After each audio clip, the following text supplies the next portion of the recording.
Tuesday again and a new episode of What's on Your Mind. And today we have Lien de Pauw. Lien has worked for several years in her own business and worked so many hours she was fed up.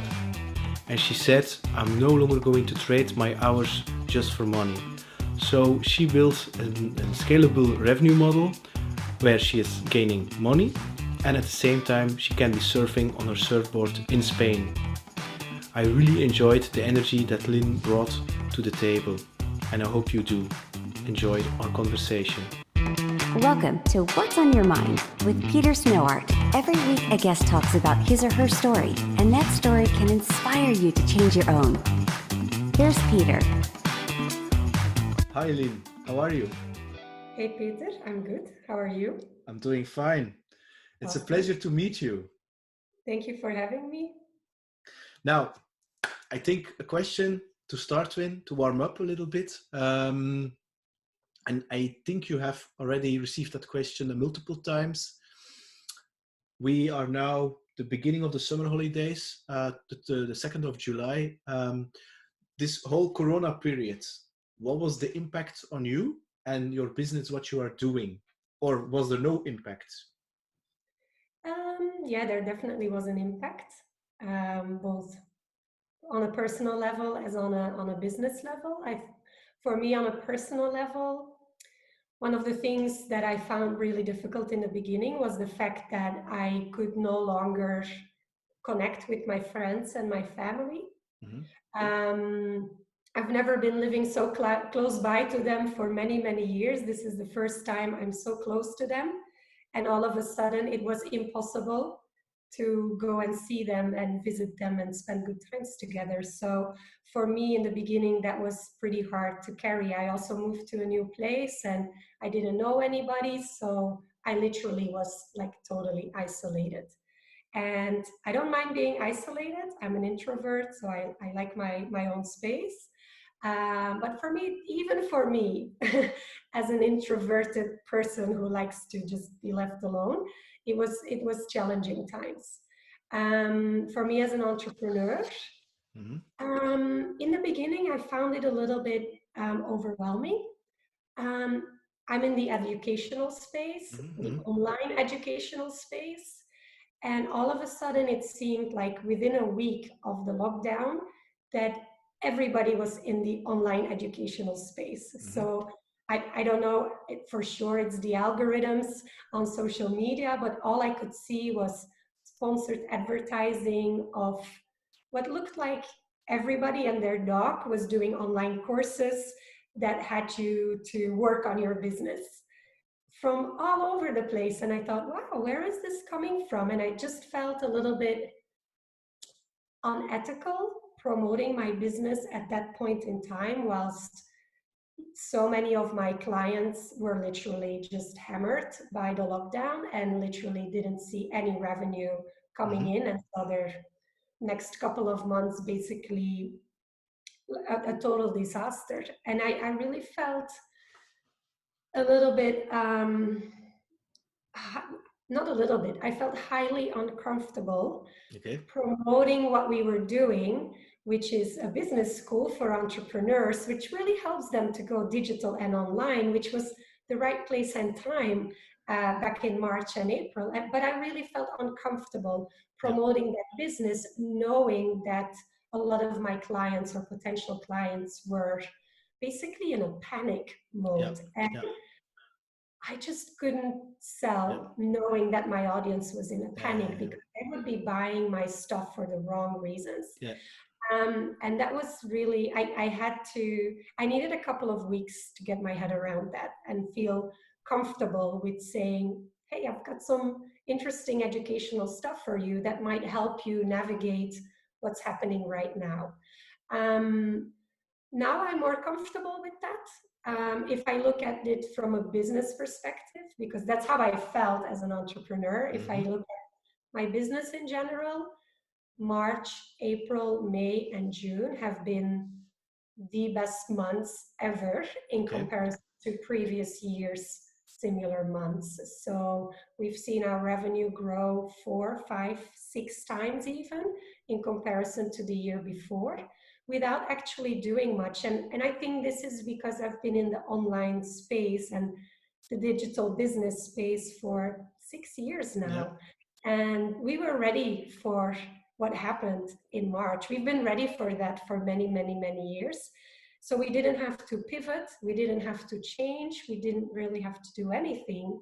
And just people came flocking towards my network, towards my book, towards my business courses, because we've just been around, and the time was now for Yeah. actually them to make the move into the online space where we were already in for many Yeah. years. Yeah.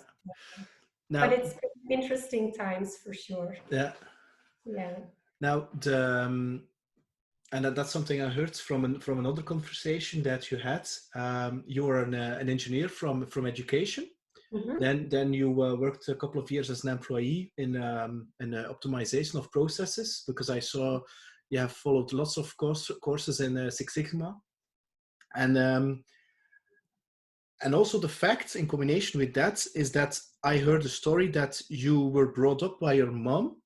Your parents were divorced, and I had a feeling, because we don't know each other personally, not before this conversation, is that your true mission is that you want to give women the freedom, the space to have a different life than what your mom was doing. Actually, she was working very hard, to make sure you had everything that you needed.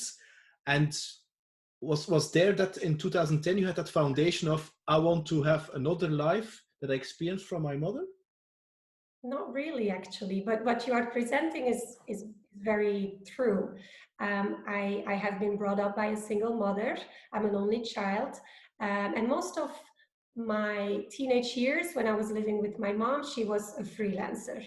Mm-hmm. So what I remember from her professional career when I was living with her, she was a freelancer.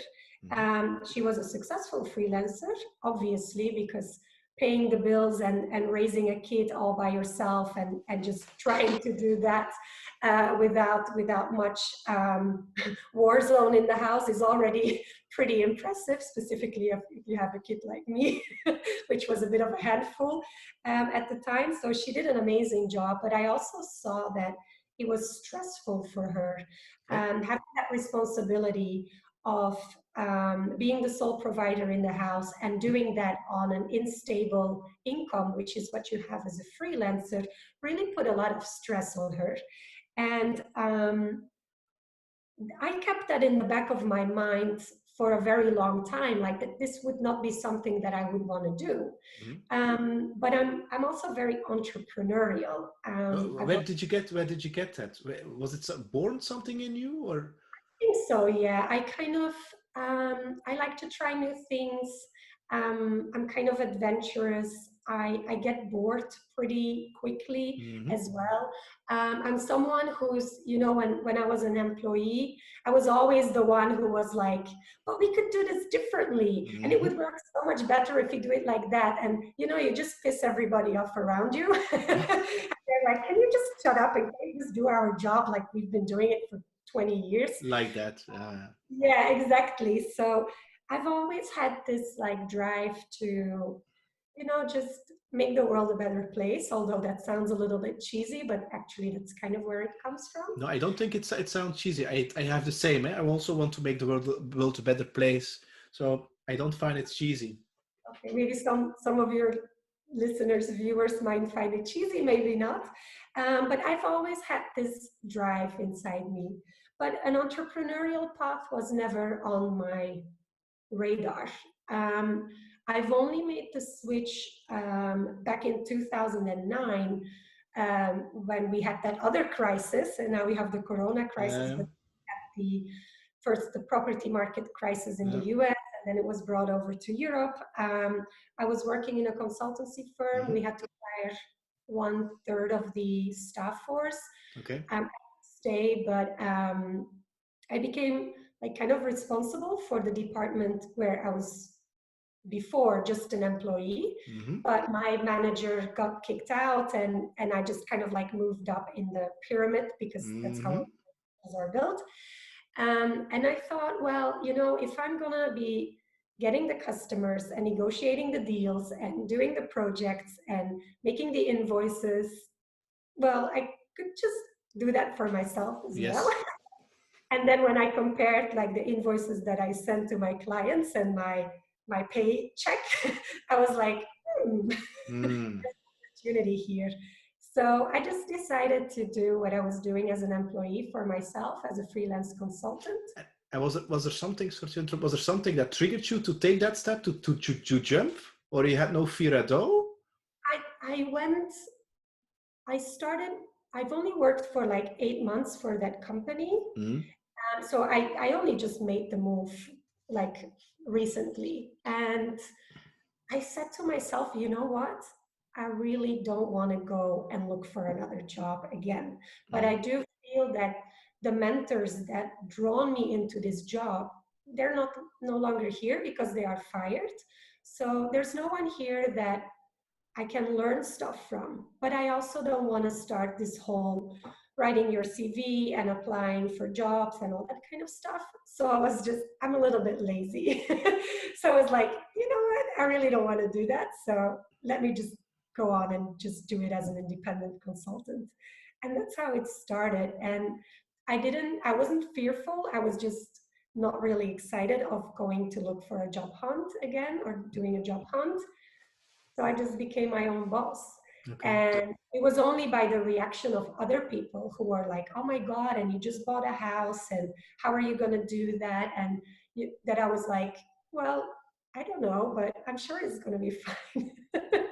And at that time, you were already traveling because now you live in Belgium for a short period of time, but normally you live in Spain. That journey microbe, was that already active then? I come from a traveling family, so traveling is very common. My grandfather used to have a traveling business. My mom and her sisters and brother have been basically brought up in a bus because my grandfather had a bus company, a travel bus company. So the traveling virus is inside us, and it's been inside me all my life. Okay. But it kind of like got put into the fridge once I started working because all of a sudden you have like 20 days of holiday a year. Mm-hmm. And even when I became a freelance consultant, when I became my own boss, it was not because I wanted to travel more. It was just, as I already told you, kind of like circumstances brought me to that point. It was only when I was in business for like 2 years and was literally working my ass off day and night as a consultant with irregular income, work in the evenings, in the nights, on the weekends, never take holiday, no time for nothing, that I was like, oh my God, I'm doing exactly what I saw my mom doing when I was younger. Mm-hmm. I have seen what it leads to, and this is not the life that I want to live. No. And then I decided to redesign my life, my business, myself as an entrepreneur in order to build a very Yeah. different lifestyle than the Be- one. because you were trading actually an hour or your time for an hourly rate. That's the problem. It's not scalable, that business. No, not at all. No. And when you don't work, you don't make money. When you're sick, you don't make money. When you can't work, you don't make money. When you don't want to work, you don't make money. And I thought, well, this is really tricky.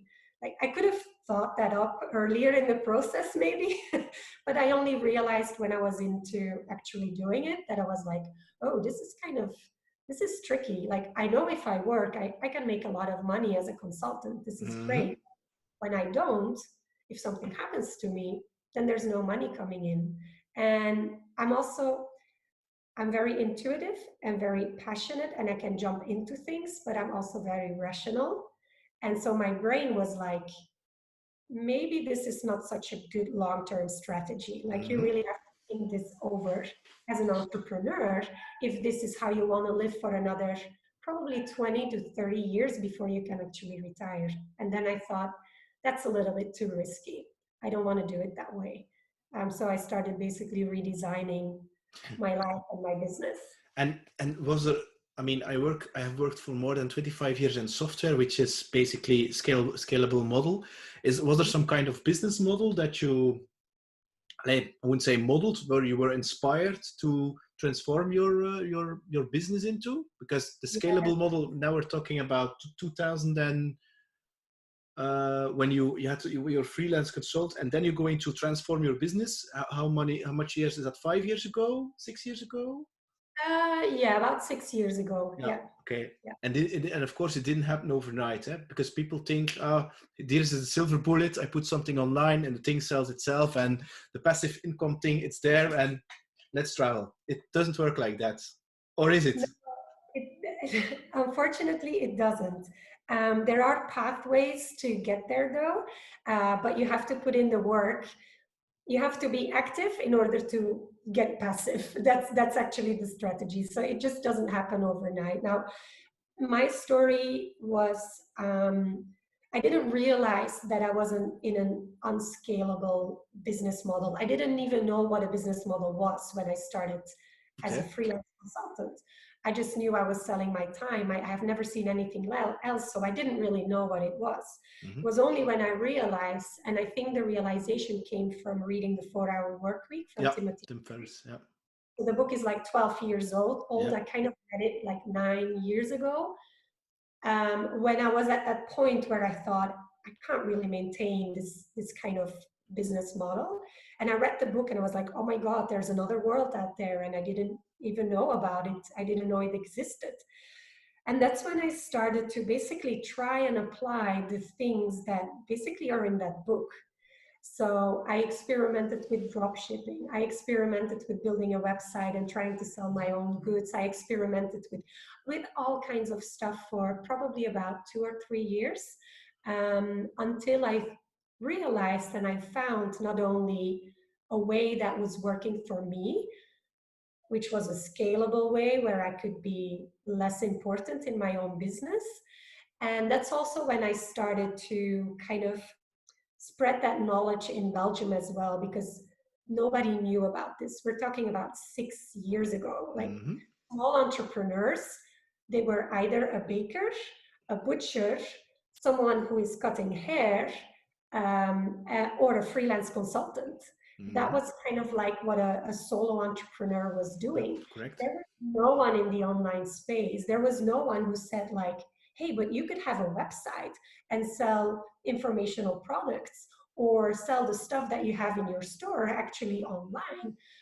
That didn't exist. It started to exist for bigger companies, but not for small companies. It was Mm-hmm. totally accessible, but the tools were there. You could start to build a website in Squarespace and WordPress, which was in 2010 just not impossible. Yeah. You had to program when you wanted to have a website. But I was right at that specific time where that whole area opened up for smaller entrepreneurs. And it sounds a little bit full of myself, but I think I was one of the only first ones in Belgium who actually realized the potential for small entrepreneurs, the Mm-hmm. potential for people like my mom, because that was for me like the framework of what a small entrepreneur was. Yeah. And so I decided to kind of like spread that knowledge into the Belgian market, because I was like, this works for me. It's awesome. Maybe you can do something with it as well. So that's kind of like how I shifted my business into a very different And business. and and and the, and the first thing was then zeker van haar zaak. Hè? That's the first thing, eh? Yeah, so that was Zeker van haar zaak. It's still a network for female entrepreneurs. It was a network for female entrepreneurs. That came about because I was looking for a community of women entrepreneurs, solo entrepreneurs that I couldn't find in Belgium. I knew that they were there for sure, but they were not there when I went to, VOCA receptions or Unizo events or whatever. They seemed to be hiding somewhere. But you could see that 1 in 3 of the entrepreneurs were women in Belgium. And Mm-hmm. most of them were solo. They just were running their business by themselves, but I didn't know where they were. And I was like, I want to get to know them, because I feel a little bit lonely as a solo entrepreneur. And the advice that I get is for actually people who want to grow their business, to having employees and stuff like that. And I don't want that. And an online digital business is awesome for a model like that. So that's how Zeker van haar zaak came about, because it was basically me looking for other women like me. And that's how the network grew from a couple of 10 of my girlfriends to like a community of 6,000 people at its height. So yeah, that was a crazy ride. But it still exists, eh? It's still growing, yeah? Yeah. It still exists. 2 years ago, I decided to make it a paying community because basically I really wanted to focus on the entrepreneurs. The community grew, and a lot of new people who came in actually were not entrepreneurs yet, or had a desire, or not yet. And it became a little bit, I felt like a split personality because I couldn't serve everybody at the same time, because when you're thinking of maybe having your business, your needs are very different than when you are 6 years in business and Yes. you're looking for the next growth accelerate. So I decided, okay, I want to have in this network the people that want my A game. And the people who want my A game, those are entrepreneurs who are a couple of years in the process. Back then I was already 8 years of an entrepreneur. So I thought, if they're in this network with probably about 1 to 4 to 5 years of experience in business, I can serve them, and I can serve them in a way that is going to challenge me as well. So that's when I made the decision to turn it into a paying membership. So we've been doing this for almost 3 years now, still growing every month, a little bit more of new members coming in. And it's been an exciting journey. It helped me to build kind of passive income without actually realizing it was passive income. It was never intended to be like that. People now often ask me like, oh, I want to start a group and have like a paying subscription model. And I think it's a great idea, but you need to do a lot of work for free for a very long time. Yeah, because that was the thing. If I looked you up, I mean, the content that you have created is so much. I mean, all the free advice that you give, all the Q&As with Linda Pauw, it's unbelievable what you can find about yourself. It's and I was thinking, oh my God, all those years that she has invested in recording that, thinking about that. Yeah.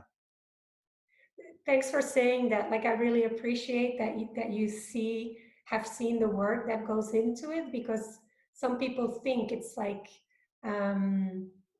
like not a, how do you say that? Like, you just pop up and you have success. No. But there's been a lot of work that came into that, and there's been a lot of just building that network and providing value and sharing expertise, and that's what you need to do not before you should start charging. I think you should start charging for your services straight away, because otherwise you don't have a business, it's a hobby. But you always have to, in combination, think about free ways to serve your audiences, because that's how you build a business for the long run.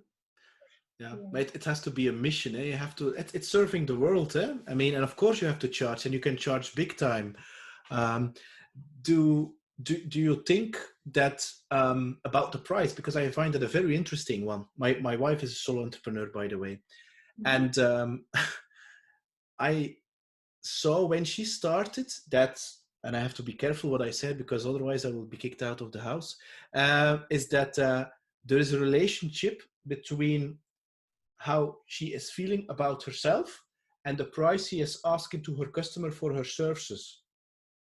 Is this something that you see a lot within a lot? Do you think there's a difference between men and women, that a man is more, and I don't want to generalize, of course, but is that something that you see often, that women sometimes don't have the guts to charge what their value is, and sometimes they're a little too cheap? I wish there was no difference between what women entrepreneurs and men entrepreneurs are charging, but all the data shows that there is a difference. Freelance consultants on average, when they are women, they charge less than they are men, when they are than the men, than their Okay. male counterparts, even in Belgium. So we are basically, as entrepreneurs, copying what we see in the workforce, where there is still a 17% pay gap between men and women. So that's the reality. So if you tell me, is it true? Yes, it is true. I mean, the Okay. data. Mm-hmm. The reasons why, that is very difficult to like literally pinpoint the exact reason why. Um, we see multiple reasons of why that is. Partly because there definitely is a little bit of a bigger connection between self-worth and what you charge Mm-hmm. for women than for men. That's one thing. Secondly, culturally, when women start their own business, they get the advice of, but you should learn first. So don't charge too much. You still have to learn a lot. Oh, that's a little bit expensive. Women get that feedback way more than Okay. guys, unfortunately, but that is the reality. And I see it within my network, I see it in my business school. Pricing for women is a very emotional challenge. Okay. On top of that, I think a lot of women, more than men, have not learned how to handle money. Mm. Um, I don't know when you were a kid how that worked with money. Like, did you get pocket money? No, not really. No, I have to. For instance, what I had to do to learn the value of money is I had to work in Blankenberge, 2 months. I cannot say that because it was a little bit illegal, but fair, because they ripped my contract, and then I had to start over again in August. And with that money, and with that money, I was 15 years old, so I took the train from Bruges, where I lived, where I was born, and I went to Blankenberge, and I sold there on the, I don't know, on the coast, so on the Dijk, I sold ice cream and waffles. And with that money, I bought my first electric guitar because also I'm a musician. So, Yeah. but I mean, and yeah, having to collect that money and earn that money by working day and night, I mean, I didn't get the guitar, and I wanted a really good one. So that was for me how I learned money. My parents told me, "You want money? This is holidays. You have to work." So I did everything. Like think in Blankenberg, but also in when they sell French fries, for instance, in the weekends, things like that. So there was no pocket money until I went to university in Brussels and Leuven. There I got, of course, money.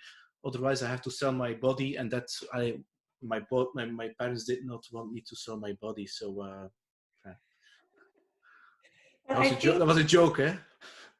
I may hope so. Well, at least I hope it's not a joke that your parents didn't want that. That is true.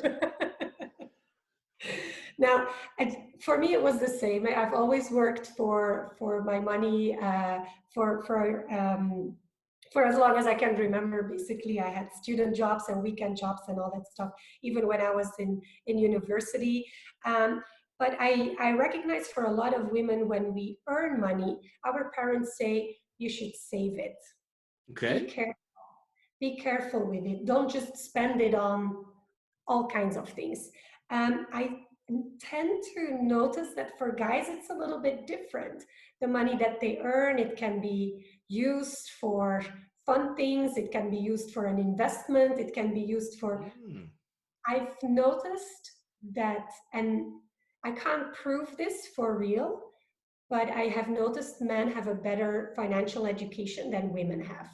Women are not taught to handle money and deal with money. When they make it, it's for saving. It's not for investing. It's not for learning what you could do with your money. It's not for making deliberate decisions about your money. We don't really learn the value of money in Yeah. that sense. And from that perspective, I think this is just another thing on top of the Yeah. cultural thing, the self-worth thing. It's a very complicated Yeah. network. I have noticed that as a woman, we don't we are not really brought up within a frame where money is, it's energy and it's something that we can do Yeah, great. correct. But I fully agree, and I find it really a pity. But at the same time, I was also culturally taught that money was a dirty thing and you could not talk about money and things like that. So I think in general, I think at schools they should learn to teach really how to handle money and see money as energy, as something to, yeah, as a means, as some kind of transaction, and having not such a bad relationship with money. Because yeah, you know all the things, of course, if you have a bad relationship about money, yeah, then it's going to be very difficult to, if I look at myself, I mean, I was selling deals of 10,000 euros and getting that step to 1 million or 100 million. I mean, that I was my own, I was limiting myself, and I had mentors to really break down those limits, but I did not learn that. And I am never going to blame somebody, but I'm looking to that typical small town, yeah, cultural thing, because yeah, I mean, yeah, but that's a lot of money. I don't Mhm. know. It really depends.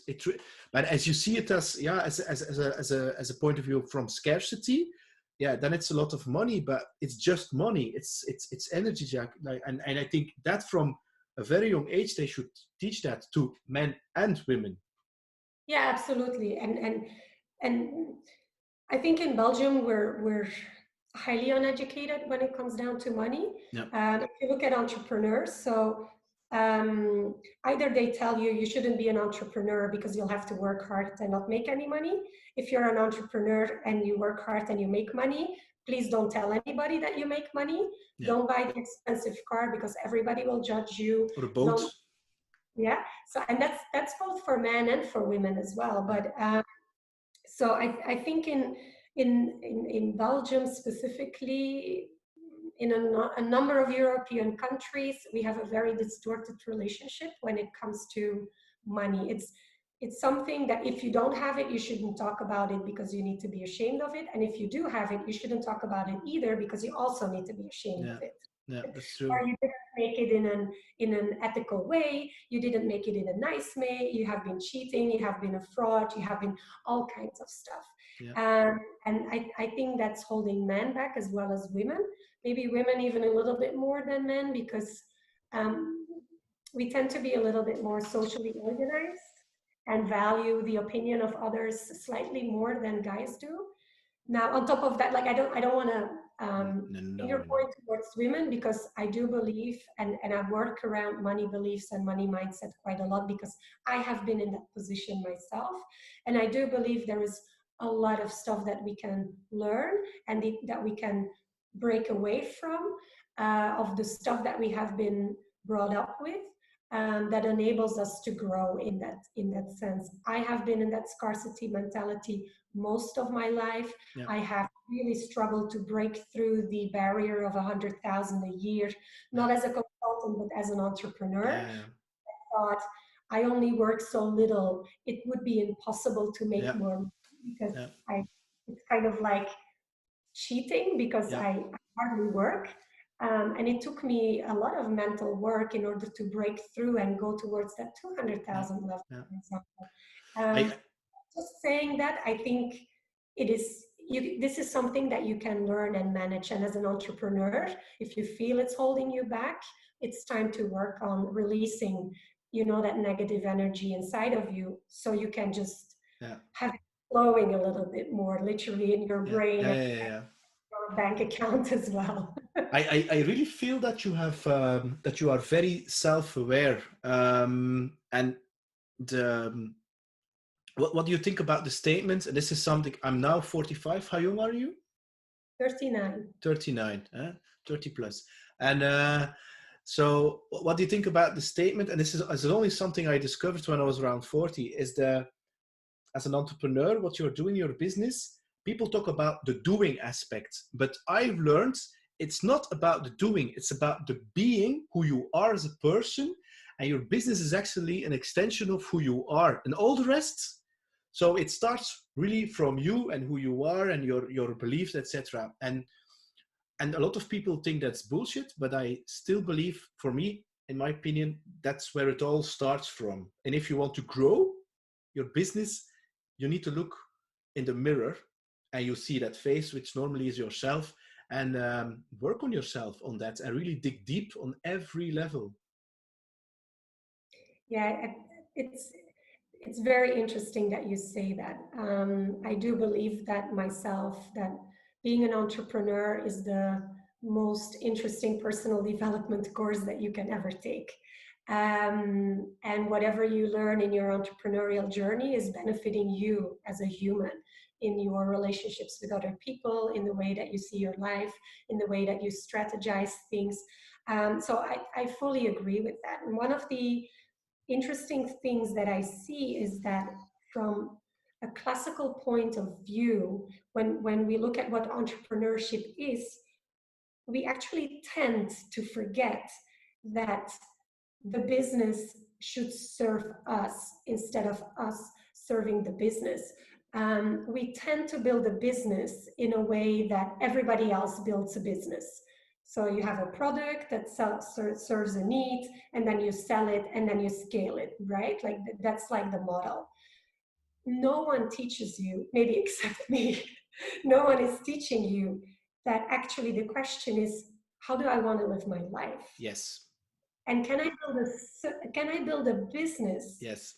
that serves my life, Yes. and that serves me as a human, that cultivates the good stuff in me, that is kind of like helping me break through the demons that I have inside me. It's a little bit weird, but it seems like, specifically now in the whole scale up startup hype and community about like just scaling really fast and selling your business and all that kind of stuff, we tend to forget that most entrepreneurs start a business because there is something inside them that they want to contribute to the world. And what we should teach these entrepreneurs, sorry, I'm on a rant now, but what we should teach these entrepreneurs is to think about what's the business that you want to build, and how should it look like so it serves you in a way that it helps you cultivate your lifestyle. Yeah. And that's why I do a lot of work for women, because women intuitively feel that a little bit better. Yeah. They're a little bit more in tune into, you know what, I also want to pick up my kids from school. Yeah. That's really important for me. Or Yeah. I also want to, be able to cook really good food at home that is healthy for me and nurturing. And therefore my business needs to allow me to do that kind of stuff. I fully agree. The thing is that, so there is a son. I don't say I have a son. There is a son in my life who is becoming 3, and I fully agree with you. The fact is that I think it's about you, and it's about having some kind of mission, because and as a side effect you will be happy. It's the same as, I want to be a millionaire. No. The money is a side effect. Focus on the thing you love, and then your intention will be pure, and you will connect with people, and people buy from you because they like you, they trust you, and so on and so on and so on. And I had a similar discussion 2 days ago with the CEO, because I worked in startups for like 20 years ago, when the startup term in Belgium was not even invented, around 2000. Yeah. And I was also into that mental model, because I was really unconscious or unaware about that. So the only thing was grow and become the biggest. But the thing is, you have still hair on yourself. I hope it's your real hair. But I lost my hair then. I lost my hair by working so hard and thinking that was the way to growing, and then I will be happy. And that CEO a couple of days ago, he said, yeah, we're going to split up the company and we're going to search for VCs, so investors and business angels. And I was like, but you're almost on a burnout and you want to drop out the company because it's like, I don't know, 60 employees or something. I mean, is that really what you want as a person, what you're going to do here? Or is it something your ego wants to do? Because you've seen that model from all the other startups who have been doing an exit, and then you're a millionaire, but you feel like miserable with all your money. So my question is, who are you and what do you want to be? And then reflect that on what you do at your company. And I think, and also I made that mistake of focusing on that growth. But the thing is, for me, is that if you want to do something in your life, you have to work on the mental, the emotional, the physical, your body, and the spiritual level. So the more purpose, mission driven. And especially that intuition was something, especially for male people, that they, yeah, like myself also, that I got it completely wrong and where we are mistaught. So I fully agree that women are more taught about intuition and things like that. And at the same time, the more negative thing like you have to shut up, you have to be silent, and you have to, yeah, obey and things like that, which I absolutely do not agree. But the men, they don't learn how to listen to your emotions, to your heart, to your intuition and things like that, because that's the real key. Know what they learn, work hard, earns lots of money, then you will have a beautiful woman, get a nice house, mostly the biggest one in the neighborhood, because then you are important, and then your self-image. And I think I fully agree with you, and that purely that scale up and that overhyped, because I hate that culture about that growing for the growth. I mean, if I look at nature, it doesn't work like that. It's not about growth or growth. You like to surf, which is my big dream, to learn to surf. Um, I mean, there are a lot of drops in the ocean, but I mean, there's always enough, and it's not about we want to make the ocean bigger. No, it's good as it is, and you're going to float under the ocean. And so I fully agree with you, and I think we need more male and female aware entrepreneurs that are listening who they are instead of breaking themselves down and building something successful. Because I believe you also did that. You had a very successful company, but you lost yourself in that journey. Yeah, I mean, yes, I did. And it's been a very interesting experience. Um, I love growth, by the way. I am an entrepreneur, so growth for me means creating more value for people. So in that sense, it's definitely something I keep an eye on.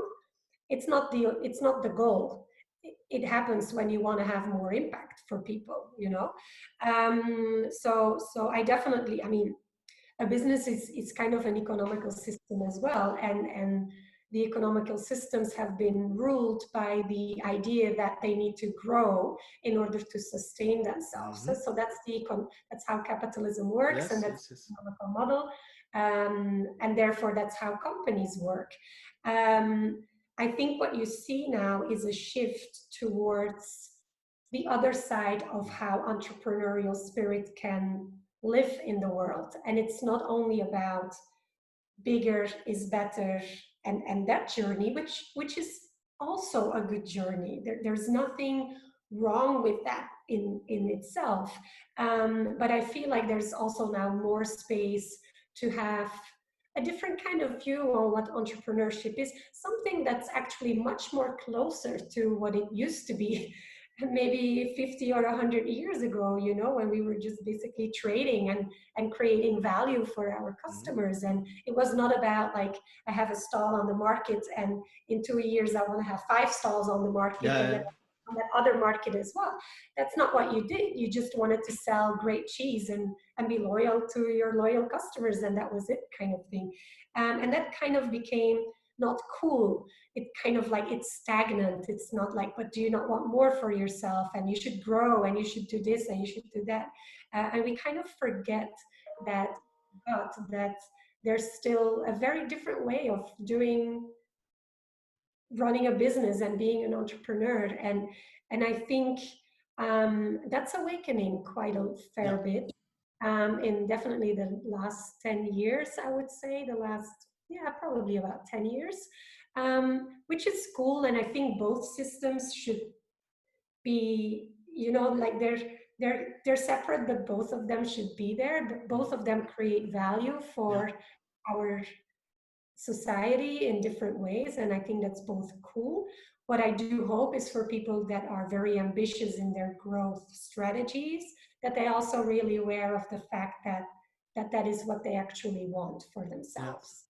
And maybe some of them do, and some of them might not be aware of what it is that they really want. And then the journey is gonna end probably quite painfully, which is the same thing if you're just a small entrepreneur and you're doing it because nowadays it's really cool to be, you know, self-employed. If you're doing it for that reason, it's going to be tough, you know. If you're doing it for you know, I want to become the best freelancer and the most successful freelancer in the world, which is not growth but just being the best, you're probably not going to like the journey, Yeah. because it's not about the price in the end, it's about the journey It's along. always about the journey.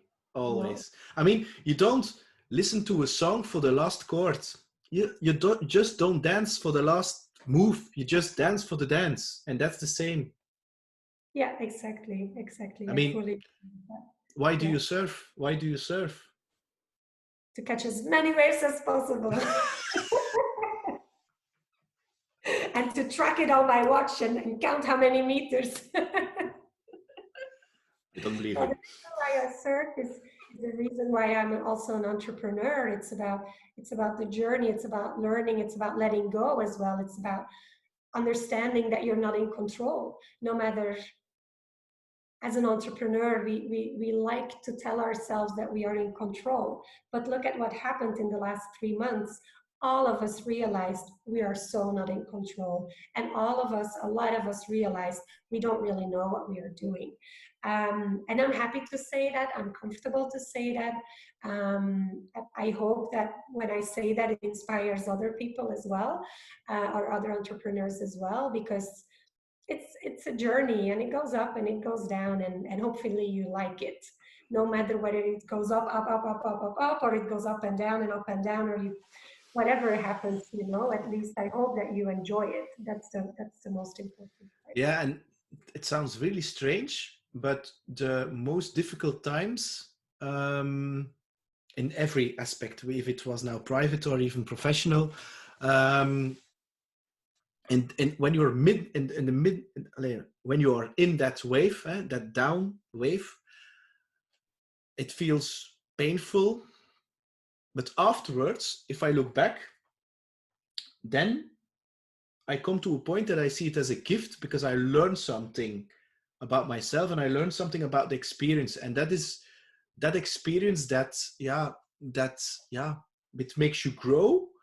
And I'm actually very grateful for that, because if we would go to the movies, and I don't know if you're a fan of Star Trek or Lord of the Rings or whatever, and I would tell you the whole story of all the movies, I mean, it will be boring. I mean, it's just that roller coaster that goes up and down that you cannot control, which makes it exciting. Because I want to add also something about the corona that you're mentioning. I mean, that's all correct what you're saying, but it also shows that we are human. And it means also that tomorrow, it can be our last day. So this means for me, today is a gift, and that's why we call it present. And you have to do everything what's possible to manifest that potential within you. Otherwise, you're just surviving. And it's okay if you choose that kind of life, but Yeah, it's an interesting thing, because I used to be that kind of person that was always looking at tomorrow. I've always been an A-type personality that was very driven, very focused, very, very much that, that grow kind of mindset, basically. Always on to the next bigger job with more responsibility, with more, more international, more global, that kind of stuff. And in business, it was the same thing. It was always about more, more, more, more, more. And I remember when I was in that process of realizing, like, this is not really making me happy, but I don't really know what the alternative is. Because I haven't seen any alternative. Like, I haven't seen how you could be in business, still have a very financially successful business, a very mission successful business, impact successful business, but still have plenty of time and all that. There were no examples of how to do that. And I remember when I was on that, like, explorational journey, one of the things that I realized I meditate as well. So one of the Mm-hmm. things that I realized during meditation, one of my meditation sessions was, um, okay, you have this A-type personality that is always wanting more. You know, there's kind of like this monster inside you that is like, more, give me more, give me more. I want the next thing, the other thing. And when I have that, there's another thing already over there that I also want. And I really visualized this as this huge, big monster that was like unsatisfiable, always wanting more. And I saw myself in this meditation as a very little girl, like a tiny girl. And she was just saying, she was like, but all I want is peace and happiness. Yeah. And that was so powerful for me, that particular meditation, that I was like, if I'm going to keep on feeding that monster, I will never be that person that I actually really truly want to be. And that was like mind opening for me. It didn't allow me to realize like how I should change the business and everything, that only came afterwards, but it did realize like there's another path for me. Either it's going to be that path, which I knew is not making me happy. I've already seen that. I've already explored it. Or there's another path, and I don't know how it's going to look like. I don't know even if it's possible. I don't know if you can do whatever the hell you want every single day and still make good money and travel the world and like live your mission. But you know what? I'm going to try it, and I'll just see if it works. How many years have you been meditating?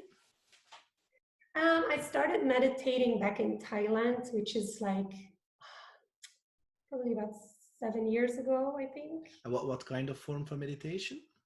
I'm not really sure. It's a, So you're taking you're watching your breath.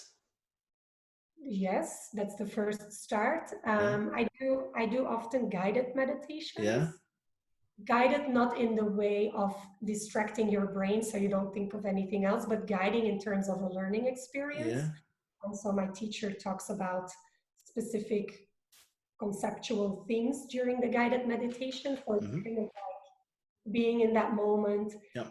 staying with your breath, but also some kind of an eye-opening, Yeah. often learning experience as well, which is something that I really appreciate. Yeah. Do you find that meditation changed your life? Yeah, it does. Also as an entrepreneur? Definitely. No. But for me too, because the thing that you're saying, it resonates with me because it's the same, because I also had that more thing. And then I discovered that my self-esteem was actually connected to targets, because I believed if I reach that goal or targets, whatever, then I will be happy. And if I didn't get it, I was unhappy. And when I get it, I was still unhappy. Yeah. Yeah. And I was like, shit, but this thing, it doesn't work. Even if I do everything on the world, I will never be. And then I just switched it, the whole thing around. And it was also during meditation that I realized that, because you look at yourself and your thoughts, and I was like, what the hell am I chasing for? For whom am I doing this? Yeah. And I maybe that's also a male thing, but that competitive, yeah, that guy is better than me, I have to make sure. And then I stopped everything. There is no competition anymore. It's only about me. There's no competition anymore. The flowers don't compete with them, so I'm not going to compete anymore. I don't participate in this whole stupid thing anymore. I stop with it. I'm going to do my best. That's it. And I enjoy the journey, even if I lose something. It's that journey, it's that lesson with the people that I encounter that journey with. Because within 10 years, if I look back, I will have forgotten about that deal or whatever, but I will never forgotten how I did it with that persons who I was then working with. Yeah. And the rest, I'm like, so when they come off with targets or goals, I'm like, whatever, I don't care. And but I didn't say that goals aren't important. I am no longer attached to that goal. I think probably you just realize that either meeting them or not meeting them is not necessarily going to be how you feel. And Because I also have goals. I have a manifest every 6 months about how I want to grow and as on an individual level, on a personal level, on a business level. So I have goals. I try to reach them. I definitely have the intention to reach them, but whether I do or I don't, it doesn't make me happier or less I think one of the things on a very practical level for meditation, if there are entrepreneurs listening now who are like, it sounds, I don't know, do I need to be in like a white t-shirt and like sit still and all that kind of stuff? I think one of the very quick benefits that you can get from only just maybe 5 or 10 minutes of meditation, clarity and focus. Yeah. And if there's one thing that you need as an Yeah. entrepreneur, as a CEO of a business, Yeah. it's clarity and focus. Yeah. You Yeah. really need to understand what is important. You really need to understand where you should put your energy as a CEO, because you can't give it to everybody at the same time. Yeah. It's impossible. And I think just spending that 10 or 15 minutes with yourself is giving you that clarity that will make you a better entrepreneur. How much do you do it? Twice a day, in the morning and then in the evening, or? No, not even every single day. It comes and it goes, my practice. There are times where I do it frequently. There are times where I don't do it at all. I recently just started picking it up again because I felt like it would serve me. I didn't know in what kind of way, but I knew it was going to serve me in one way or another.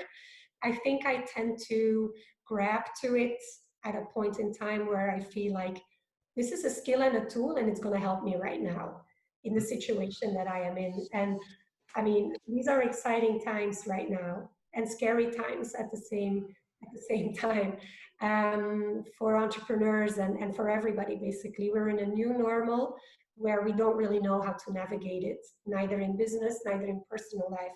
I went to the store today just to buy some groceries, and the tension is, Yeah. you touch Feel it. the tension in the store. So we've come into a new kind of reality right now, and no matter how you look at it, that's hard to deal with for everybody. You know, you can say like, oh, it's fine, I don't really care, or whatever. We are all impacted whether we care or not. And for me, like, these present like couple of weeks, I was like, I really need to grab this tool again, which is meditation, to kind of like ground me back into the person that I am and get clarity about how I want to navigate the next couple of weeks, or even just today. Yeah. So for me, it's kind of like, it's a tool in my backpack that helps me in certain and specific times. I know I should practice more regularly, but it's fine. It Yeah, serves. you do what yeah, for me, I'm I not do a it. purist who's like, you should do it every day in order for you to feel Yeah, better. that's the No, tricky. If the must thing is there, if it's a must, then you're missing the whole complete point. I'm too pragmatic. I'm like, I know that this thing works, and when I need it, I will get it off the shelf and actually use it. I'm that kind of a person, you know. So Are there any other things things that are in your backpack that that help you? I don't know. Do you do ice cold showers, for instance? I don't know. no, no way I will ever do ice cold showers in my life. I can You assure you, I do realize that. that is insane, right? I do that, and it changes your life also. I'm really happy for you. Keep on doing it if it's changing that. Now, if you Yeah, could, if you would go back now, and you studied in Belgium, eh? yeah. And you go back in time with a DeLorean, and you would meet Lien when she's 18. She's standing in front of the high school, university door, whatever, and you would meet her. What would you give her in terms of advice? You say, "Lovely Lien, I'm here from the future. This is my advice." That's a great question. And in order to answer that, I'm going to tell you about another meditation experience that I had a few years ago, where I did a guided meditation where I was visualizing myself 40 years later. Or that was what it was supposed to be.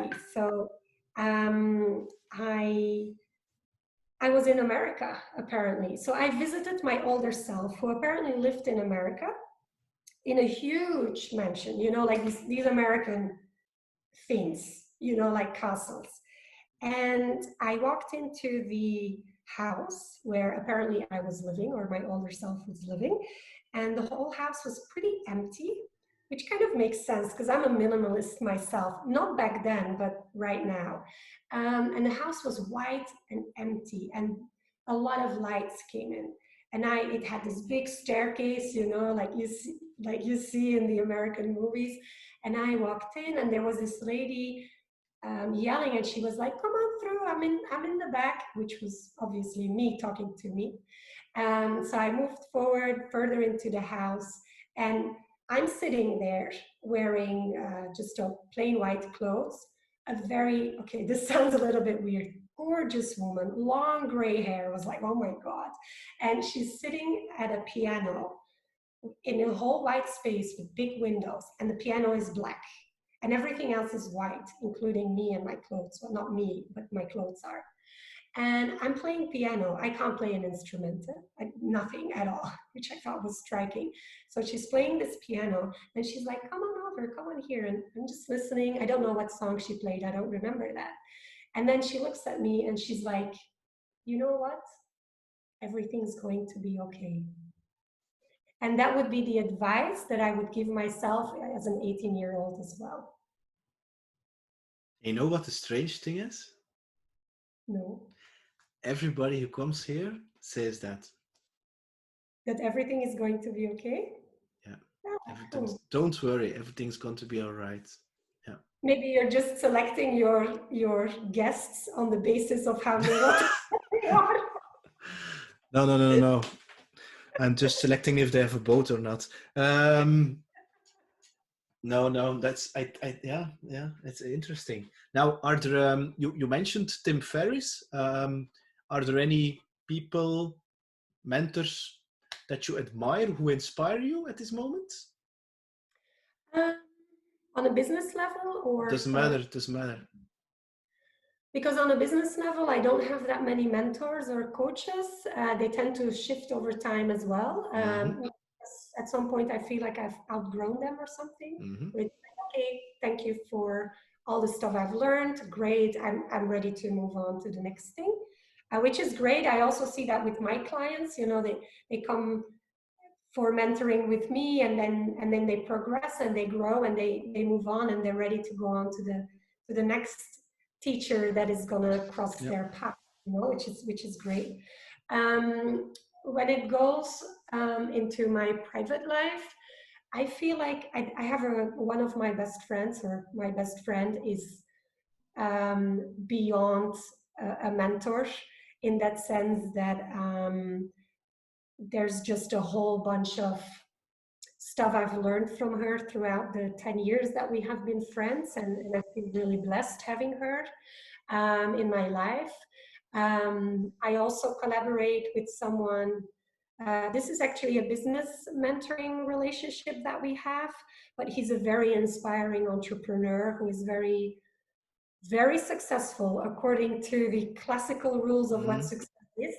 But he's a very grounded, warm-hearted man, which I just, whenever I come to him with, how should I deal with this? He gives me an answer, and I'm like, oh man, that's even like 50 times better than what I could ever come up with in my little brain. So I find that very inspiring as well. The guy that my meditation guru well, I don't think I should call him a guru. He will probably be disappointed if I call him a guru, but I've been following him for like 8 years now, or 7 years, and he's been a source of inspiration when it comes down to just really understanding why we do what we do, and how we function. So yeah, I feel blessed with having a couple of people in my life who really, you know, bring out the best of me. Yeah. Cool. And I think everybody should find people and surround yourself with people like that. Is that something when you now in your female network, that sometimes, and that's something from my own experience that I saw, is that it's very important to surround yourself as a female entrepreneur with people who uplift you during your jump, journey, whatever, because there are a lot of people, nah, don't do that, go work for a boss, don't do that, it's going to be too risky, so that you search other women who are going to uplift you and Yeah, stimulate you. I mean, you should surround yourself with people who stimulate you, whether you are a female entrepreneur or a male entrepreneur. Mm, You should surround yourself with people who really want to see you succeed, yeah, and don't put their own limitations that they have in their own head on you and project them on you, and project them on what you could do.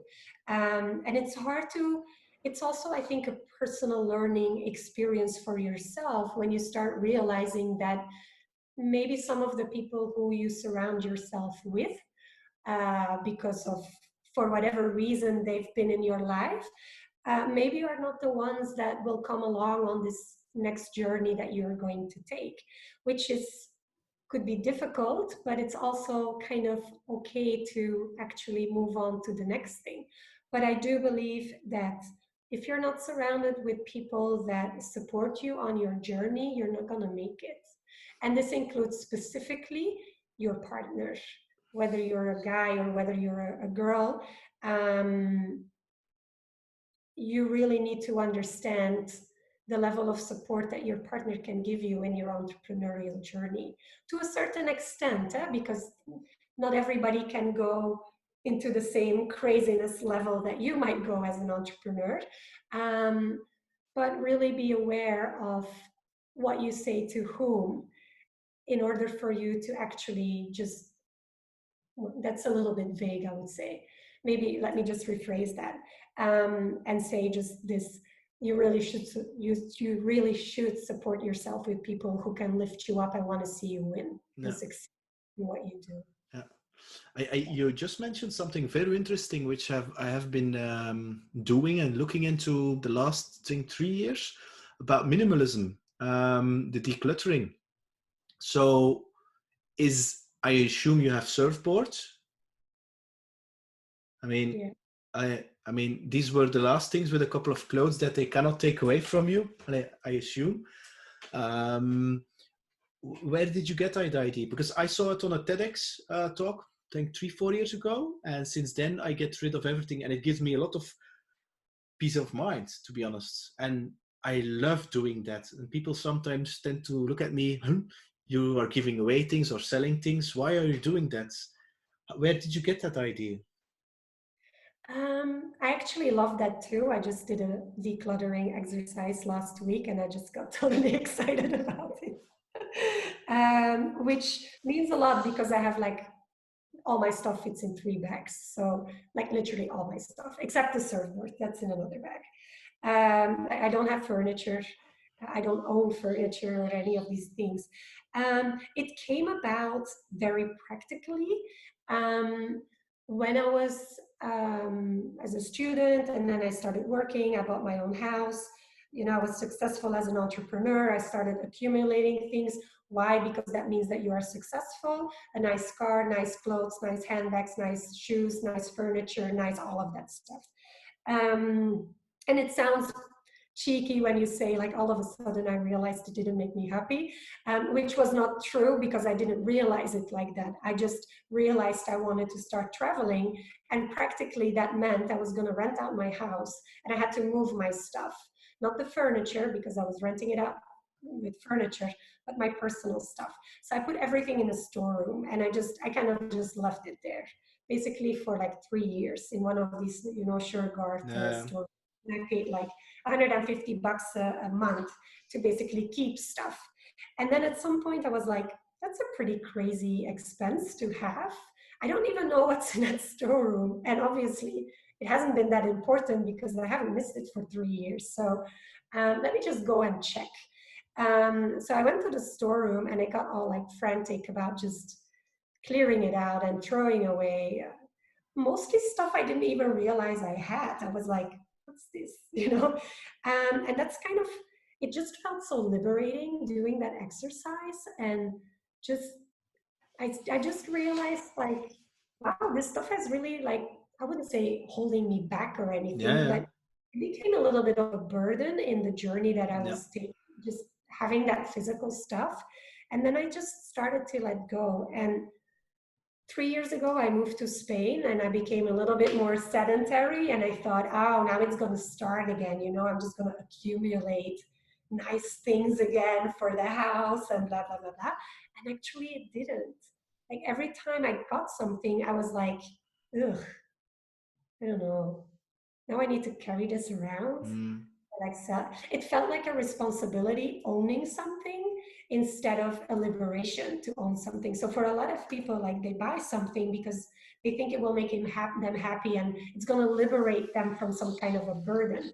And for me, when I started to get rid of stuff, I just felt more and more liberated yeah. each time I did it. And even last week, I only threw away like just not much, like only like this volume of stuff. I didn't throw it away, actually gave it away. Yeah. And it was just like, yeah, now I don't have to, and I'm not responsible for this anymore. Yeah. Which sounds crazy, but I don't know. I find it really Yeah, but liberating. me too. Like I don't know if you have simple rules, but I have, and it's not a strict rule, but things that I don't use for like 6 months or 1 year, and it can be everything, I give away or whatever. So I give away like 3 guitars to young children in Africa via an organization in Ghent to help them learn to teach music. Also, my first a guitar which I bought of the money of Blankenberger, which holds an emotional value, but then I look at it, what emotional value? You don't play with it, you don't do anything with it, so it's just there to keep The it. memory, And yeah, the and then memory that has the value. yeah, and Yeah. then giving that away, I mean, What a just great new use, and what a joy to yeah, actually realize that someone else is having the joy of playing that guitar like you did maybe 20 years ago. yeah. And I was like, I was playing in another rock band, and there was and the other guitar player, a fantastic guitar player, but he was autistic and he could not do proper job, so his wages were minimal. And but we were playing rock, and his guitar was not really suited for that. And I saw this guitar and I was like, hmm. And I gave it to him because I quit that band after a year. I said, my mission is over here. It's for you. You can have it. You have to make me one promise. If you are going to sell it, just give it back to me. You can play it. It needs to be played. That's what it's meant for, like the ships in the harbor. It needs to go out of the harbor. And just make me that promise. Eh? And I see then regularly on Facebook pictures of him playing that. And he could never afford that guitar. And it sounds really corny and cheesy, but it makes me so happy seeing that guy with a smile on his face, rocking out on the stage. And having that ability to give that to somebody, that gives me more pleasure of buying that thing, because yeah, it's just a piece of wood with strings. And it sounds a little bit, yeah, but it's easy for you, you have the money and things like that, but it's, for me, it's not about that. So yeah, I totally get you there. Yeah, I think I see more and more people like buying into that kind of a lifestyle. I think a lot of people have experienced this during Corona as well, where they started Yeah, decluttering their space and stuff like that. But the reality is, we do live in a consumption society, where everything is about buy, and buy this thing, and you'll be happy, because basically that's the message all the time. yeah, It's food or a car or clothes or shampoo or whatever. I do feel like people are getting more aware yeah, though of what they are doing to themselves and what they are doing to the world in a bigger frame, yeah, which I think it's a good thing. But on the other hand, it's still very marginal. There's, in comparison to the rest of the world, it's only a very small amount of people who yeah, but who are living that lifestyle. But for me, it kind of just works. yeah. Honestly, if I love buying clothes, I would be buying clothes. Like, it's not like I'm very ethical about it or something. It's just a lifestyle that it just suits me. It just Yeah, works. yeah, yeah. Well, yeah, it's like the clothing thing. If I don't feel good at it, I don't. And the biggest experience, it's more like a spiritual thing, was when I was around 30. I bought all these expensive clothes, and then yeah, for some reason I don't wear them anymore, and then you have to give away like that €100 or €150 pull over or something.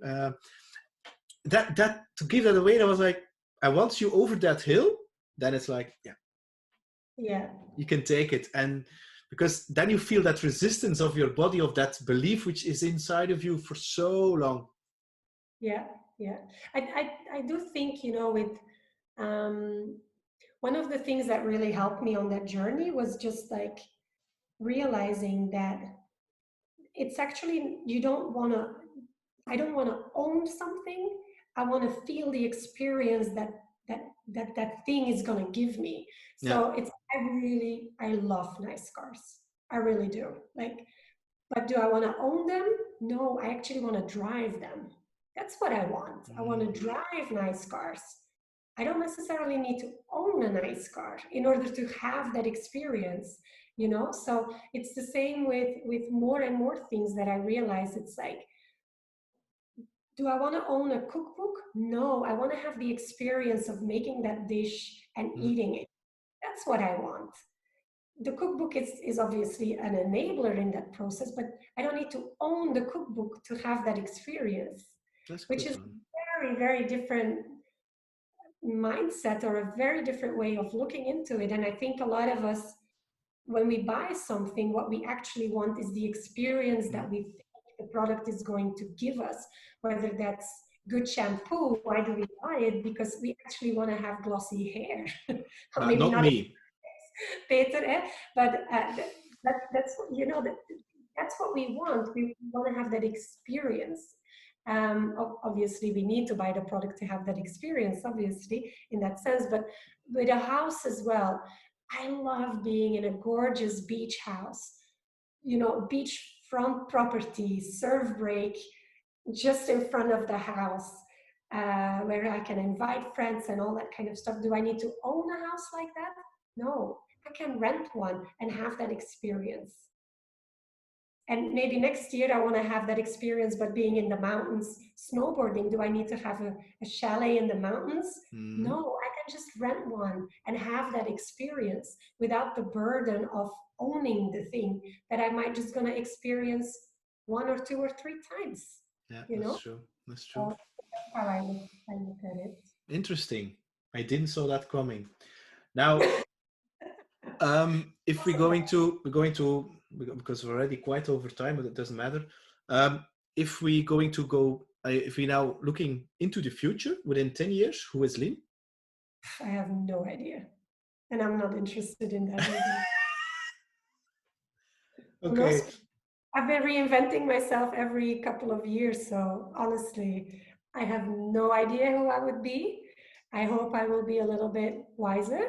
And grayer? I hope I will still be alive. And in gray?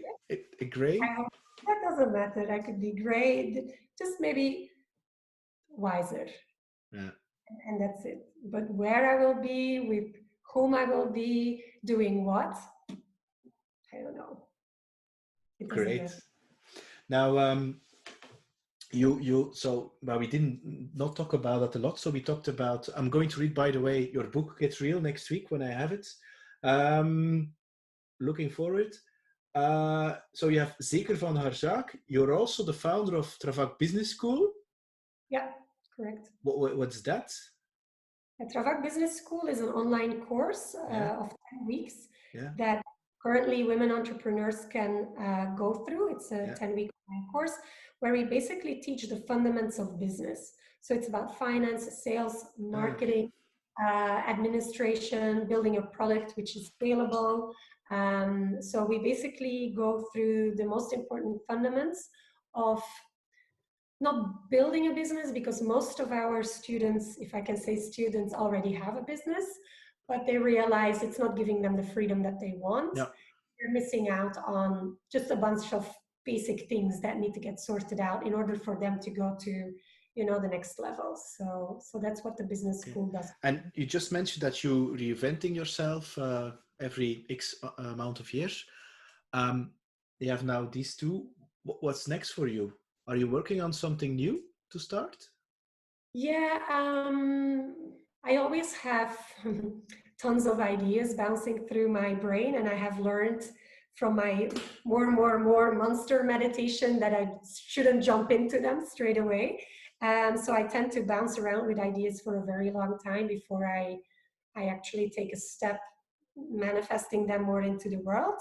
I have been so with the business school and with Zeker van haar Zaak and with the book, I really wanted to bring freedompreneurship to Belgium. I really wanted to show people there's a different kind of way how you can set up your business. And via the network and the school, that's what I teach people. This is like, here's the framework, here's the formula. Step A is this, step B is this, step C is this, and so forth. And you follow the formula, and then you're going to get somewhere where you want to get to.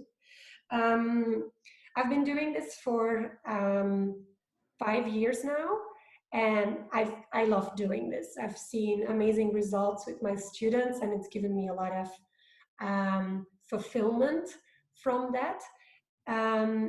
I feel that now for me the time has come to, because I have been learning a lot about strategy, mindset, limiting beliefs that we have as entrepreneurs. And I do believe that those are the things that you need to skillfully train if you want to grow your freedom business. Mm-hmm. So I feel like the things that I've been teaching via the school, which I guess will be teaching for quite a few years to come, because it's still very valid, and it's more valid right now than it has been before. So I think I will be teaching that for still many years to come. But on top of that, I do feel that women who have been experiencing that and have been growing towards a 100,000 euro business, which I was in about 3 years ago, I feel with what I've learned, I can take them to the next step, which is not about how should I get stuff done, but it's about why are you doing what you're doing and what's holding you back to get to the next level. And it's not about, oh, I don't know how to sell, because you have those skills. It's not like, I don't know how to do marketing. You have those skills. You know how to do it. It's about, what are the stories that you tell yourself? And are those stories telling you to go big, whatever kind of way that means? Or are they telling you, oh, you shouldn't do that? And how are you positioning yourself into a market space that is just really kind of requiring you to reinvent yourself and your business every couple of years?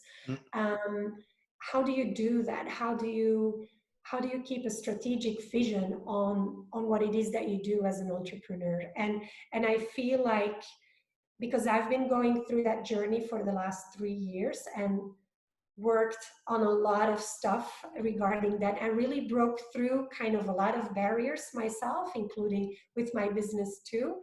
I feel now that this is the next level of knowledge that I want to bring to my audience, or to a new audience that I haven't talked to yet. Yeah, exactly. Yeah. Great. Now, last question. What is still a great, I can continue for hours, but we're not going to do that. What's still a crazy dream for you? But it has to be crazy, eh? Don't say I want to serve in Fuerteventura, Spain or something. A crazy dream for you. Is it that mansion and the piano playing in the US? No. You know what? I think this is a great question. And I'm going to tell you right now why it's a great question. Because one of the things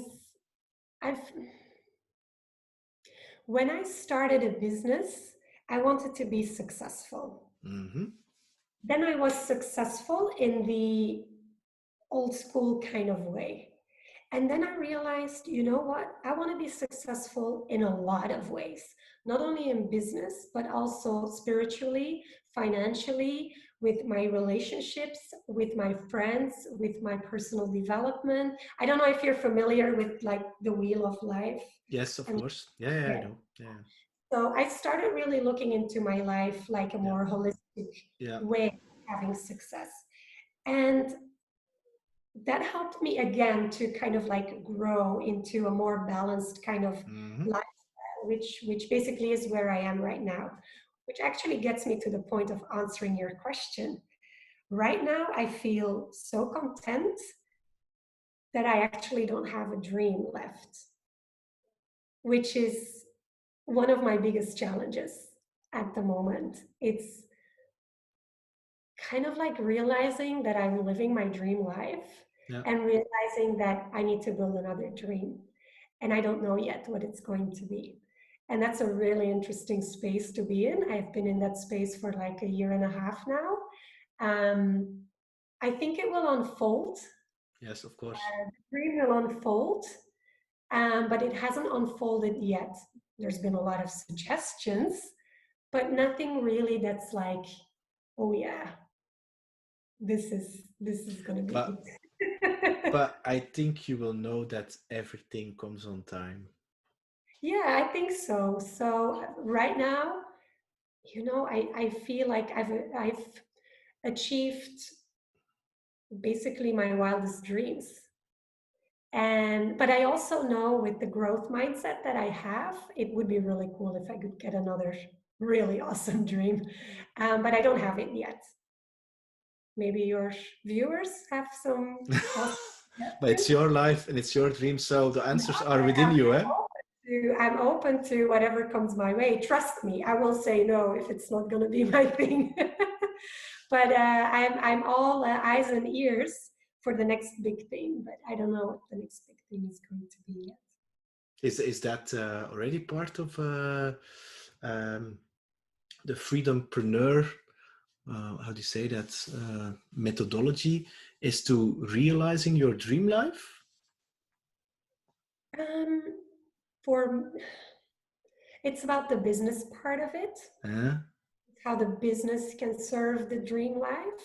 yeah, I feel now with the next level of kind of like mentorship that I'm going yeah, to provide, it's actually going to expand into yeah, those, not all of the other areas of your life, yeah, but definitely a few other yeah. areas of your life. Yeah, so. Because I think it's the same for me, because you said the wheel of life. Because when I started to look my life also more holistically, I think there is the key, because it's not. I mean, it's great to be successful in that, especially business area, but I think it's a very limited life, and that's like I just said. You have the relationships. I look at from emotional, physically, spiritually, and mentally, and as long as I work on those four things, and I have like 12 areas in my life I can work on. I mean,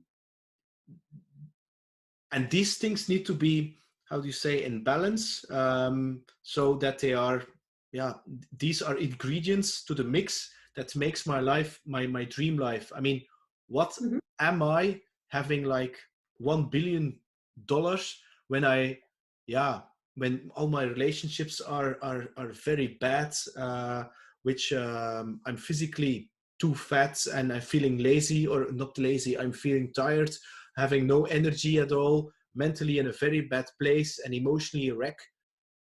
Personally, so and I think, yeah, and I think a lot of people, especially with this Corona thing, are searching, and it doesn't matter if I'm meeting people from 23 or 25 are struggling, thinking about, is this the relationship for me? We just bought a house. Is this what I really want, or I'm just surviving? Or when you are 50 and thinking, now I just lived a mental construction of my life of opinions of others which I should live, the 9 to 5 golden cage thing, driving, and I'm going to use now your words, driving in a very too expensive Audi in the ring of Brussels. Um, I love Audi, by the way. what? I love Audi, by the Yeah, way. yeah, yeah, me too. So yeah, but it's that I know what you mean by that. So and that's actually my mission. I really want to that people follow their passion, follow that path of that positive energy, and that they can have multiple things in their lives. I don't want to choose between being a musician, for instance, and doing business and being spiritual. It's all, and being a father. For me, it's all possible. I Mhm. don't see any reason why I shouldn't. Yeah, I Um, agree with that. And one of the things that made me build, for example, the Trevor Business School, it's kind of like, it's a little bit of my legacy. I mean, when people know that they need to change things in their lives, Mm-hmm. whether that's the job or the relationship or whatever. But the reality is that we don't even always have actually the time to properly think and realize and change things. And one of the biggest reasons why we don't have the time is because our work consumes us. And if we Yeah. look at the 24 hours that we have in a day, besides, I hope, sleeping, probably your work is going to be the biggest chunk of hours that you're going to spend being awake. And one of the things that honestly, I do believe that when you get that stuff sorted out, when you get like a job that is fulfilling or a business that is not only fulfilling but also liberating you from a 9 to 5 mindset, from working 40 hours a week or 8 hours a day or whatever, and you can have a business that is basically a little bit taking care of itself and create time freedom for you, that's when you have opportunity to actually expand in those other areas. Because I think a lot of people really do want to work on their relationships or want to spend more time diving into the spiritual journey that they're thinking about. But the biggest chunk that is holding them back is, I can't do it because I need to work, because I need money. And whether we like that or not, it's the reality. You need money to have your house, to have your food, to have all that kind of stuff. And what I've always hoped to do, like in a bigger picture of things, is like, here's my business school, and here's the formula that's going to give you that freedom to step away from that grind that no matter what you still have to do, because you have to make money. Unless, I mean, you're born rich or you're inherited something or you've got a sugar daddy or a sugar mommy, but most of us, we need to make money to live. That's it. Whether that's a lot or that's a little, it doesn't matter. That's the reality of the society we live in and here in the world. And I was just like, what if you could have a business that's kind of like is taking care of that part without you having to attend it 40 hours a week, 80 hours a week, maybe not even 20 hours a week? How does that enable you to kind of expand on those other things in your life? Because we can talk about any other development journey that we want to go through as individuals, but in the end, if we're working 60 hours a week running a business, it's marginal, the effects that we're going to have. And I really wanted to expand that for myself, and I knew I needed to build a business that would allow me to do that. That's why I became an entrepreneur at first, and that's why I redesigned my business. So I actually had the time to, travel to Thailand and meet with my spiritual guru, or live in Austin and go surfing, or, like do those things that nurture me. So yeah, maybe that's a little bit of the bigger thing of what I'm trying to do. Linda Poe, I have to say, as a conclusion, you're a beautiful and a wise woman. Thank you. And I want to thank you for your time, your energy. I was going to say the same to you, Peter, but I should say a beautiful man and a wise man. Otherwise, it would be a little bit weird. Yes. And I'm very sorry I don't use shampoo anymore. So so don't run away. Don't run away. But thank you so much for taking the time, your energy, your passion, and actually your mission. And I wish you all the best, all the luck, and you will find that dream. Thanks for having me on your podcast. Thanks. You. Bye-bye. Ciao.